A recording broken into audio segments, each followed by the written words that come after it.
Well, it's not just the general public who don't really understand it. The scientists who have produced it have absolutely no idea of the mathematics of the waveform that it's going to produce or that it is producing. We know that it is generally it's in the gigahertz range. Now I'll explain that. But what it's the problems are is that first there are like its predecessors, there are no safety checks at all carried out on 5G. There are no safety tests at all carried out on anything to do with 5G. It is known that the gigahertz range, in other words, the waveform, the waves that come out, it is known that they are in the same frequency as some of our cellular processes in our body, some of our cells. It is known they can interfere with the cellular processes of the body. There are several different waveforms for 5G. It isn't just one wave. Already, I do know that 40 leading groups of scientists in 40 countries, leading scientists in 40 countries have warned that the waveforms from 5G can be particularly harmful, not just to humans, but to all living species. And I can tell you as a military man that one of the top waveforms for 5G is incredibly close. And in terms of electronic waveforms, there really isn't much difference from the new microwave weapon called active denial that is now in use for crowd control to subdue and bring down crowds.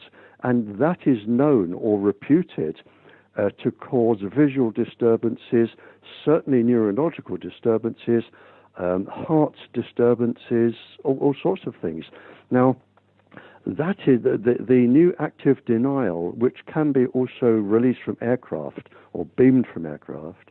That is incredibly close to one of the frequencies on 5G. And as I said, the waveform is so mathematically complex that nobody can really tell you how it's going to react, other than it makes a damn good weapon. And we are now producing this and handing it to toddlers. And you said to me, or I'll never forget it, you said, Richie, as it stands, you said, low-level wireless radio frequency, that's low-level wireless radio frequency. This is back now 6-7 years ago. When we're exposed to that, it can disrupt cell metabolism. It can reduce melatonin, which of course controls your sleeping and your waking cycles. And your immune system. And your immune system. And your immune system, yeah. And you said it'll disrupt brain glucose metabolism and it'll mess around with the blood-brain barrier. That was low-level wireless radio frequency. And you were proven to be right. So this is something different entirely, Barry, for the lay person. What's it like? Is it like turning 4G up to, from 7 up to 1,000 on the dial on the radio? What is it? I suppose the simple answer, of course, is yes and no. Each particular frequency can affect different parts of the body. You have in an adult body, you have around 4,500 biological structures, and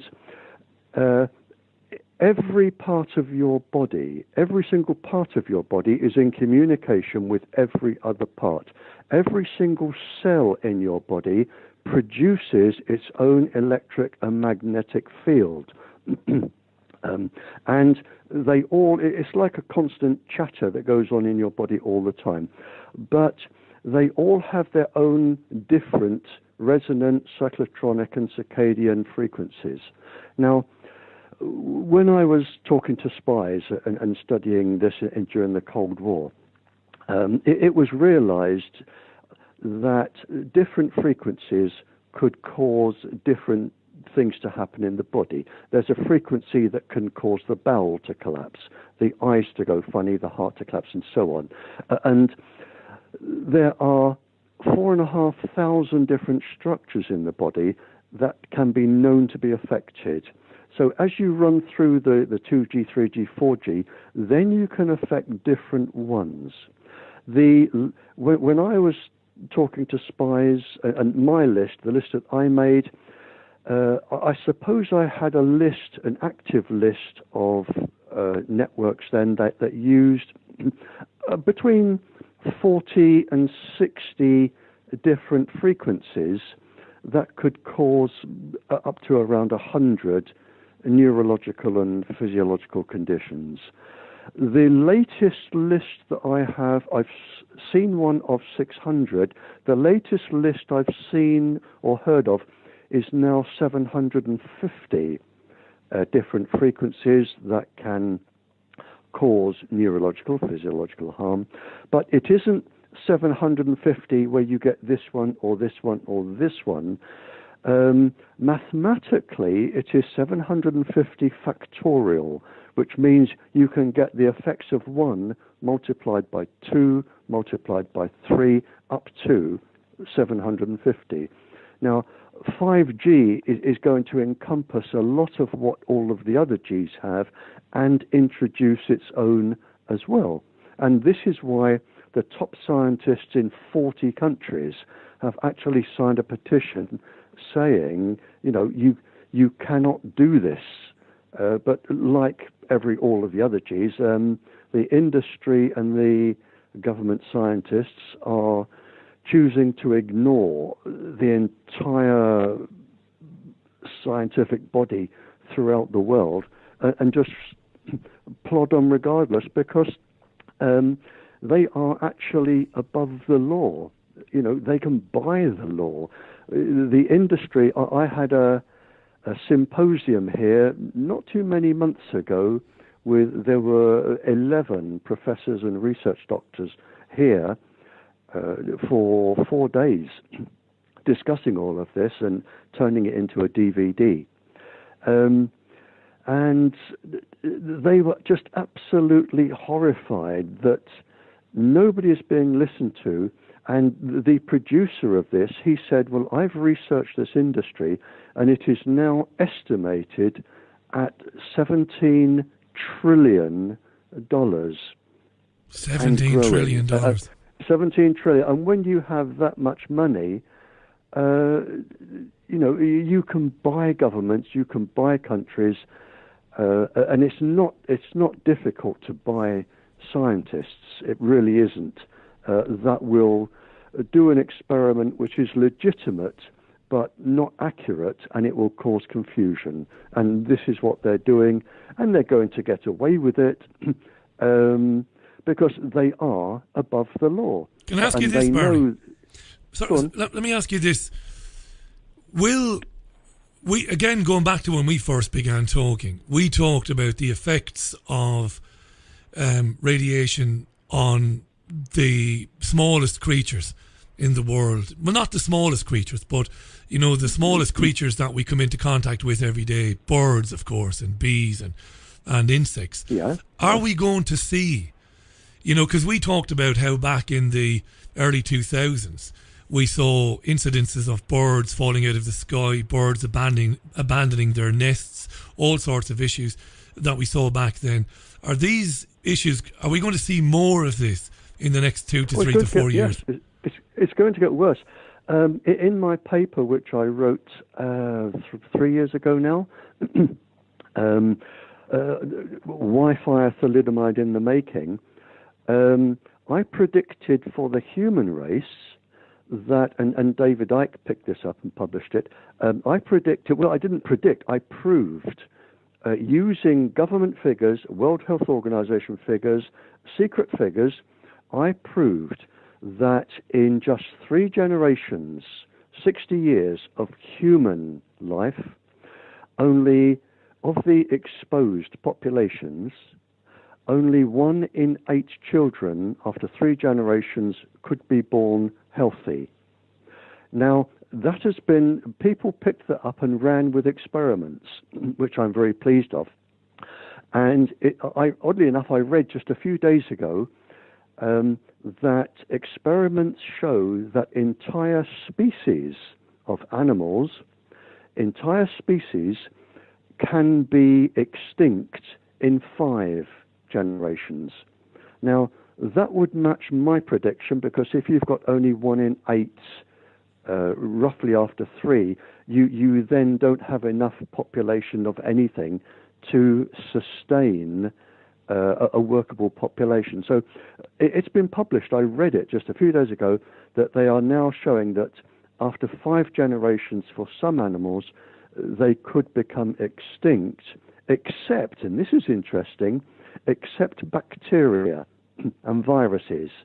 They seem to proliferate and grow and become more deadly in microwaves.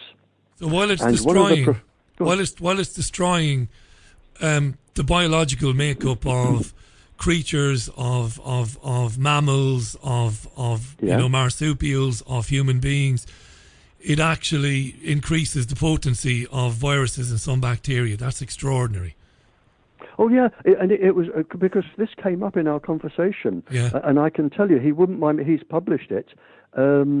It was Professor Moskala, who is the senior professor of Vienna University.